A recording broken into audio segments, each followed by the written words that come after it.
Vous ne voyez pas une ressemblance avec un personnage connu? Non, mais vous avez raison. Je ne suis ni la réincarnation de Napoléon, ni d'aucune célébrité. Mais saviez-vous que la réincarnation est une croyance partagée par toutes les cultures de la planète? Aux quatre coins du globe, des hommes et des femmes gardent le souvenir d'une vie antérieure.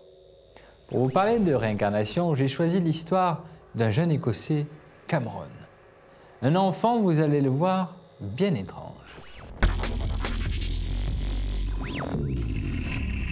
Cameron a 5 ans, il vit à Glasgow, en Écosse, avec sa mère et son frère de 6 ans. Cameron y est né et y a toujours vécu.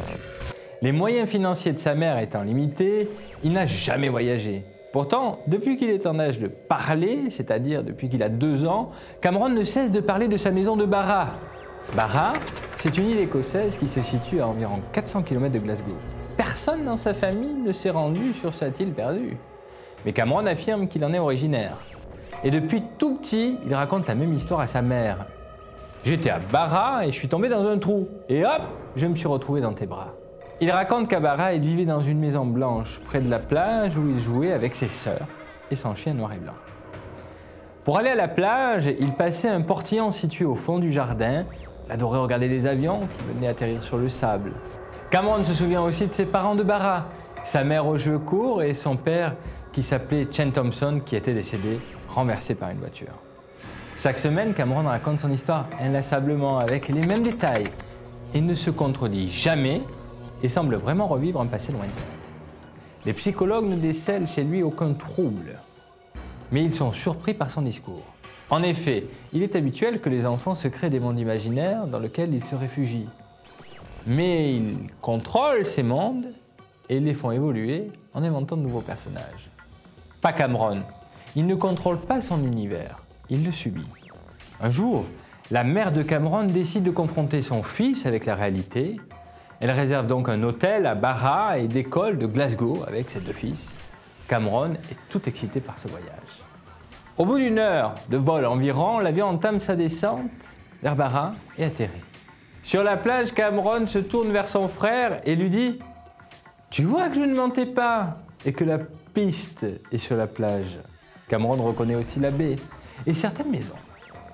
La mère de Cameron rencontre alors un historien local et après quelques recherches, il lui annonce que dans les années 1970, une famille Thompson, originaire de Glasgow, venait passer ses vacances dans une maison au nord de l'île.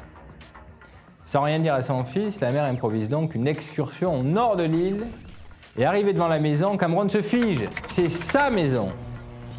Elle a beaucoup changé, mais c'est bien elle. Tout est là, comme dans son souvenir, la cheminée, les chambres de ses sœurs, sa chambre, la fenêtre par laquelle il regardait la mer et les avions, et aussi le portail au fond du jardin qui mène directement à la plage. La mère de Cameron est stupéfaite. Alors qu'elle pensait mettre un terme aux élucubrations de son fils, elle s'aperçoit qu'il disait la vérité. De retour à Glasgow, elle contacte une généalogiste pour retrouver les traces des Thompson. Quelques jours plus tard, elle a rendez-vous chez Gillian Thompson, l'une des filles de la famille Thompson qui venait en vacances à Barra. L'entrevue se fait dans une atmosphère pesante. Chacun se demande ce qu'il va sortir de cette rencontre. Gillian sort un album de famille avec les photos de vacances à Barra. On y voit la maison, la plage, un chien noir et blanc. Un chien identique à la description de Cameron. En revanche, Gillian ne connaît aucun Chen Thompson, qui était selon Cameron le nom de son père. Certains événements évoqués par Cameron ne correspondent pas à la réalité et des zones d'ombre subsistent. Mais quand même, le chien, la maison, les avions, la plage et le portillon, tous ces souvenirs sont trop précis pour n'être que le fruit du hasard. Après cette confrontation, l'existence de Cameron s'est poursuivie sans problème. Et ce petit garçon plein d'énergie vit toujours auprès de sa mère et de son frère à Glasgow, avec ses souvenirs de l'île de Barra, comme vestige d'une autre vie. L'idée de réincarnation est bien acceptée en Orient. Par contre, en Occident, les esprits sont plus réfractaires. Et pourtant, on ne le sait pas. Mais beaucoup d'enfants en bas âge évoquent des souvenirs d'une vie antérieure.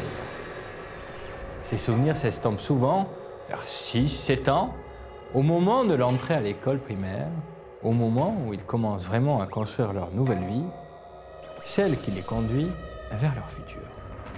Paranormal, c'est fini, mais je vous retrouve très vite pour un nouvel épisode. Et si vous avez été le témoin direct ou indirect d'un phénomène inexpliqué, racontez-moi votre histoire en m'écrivant à l'adresse qui s'affiche à l'écran.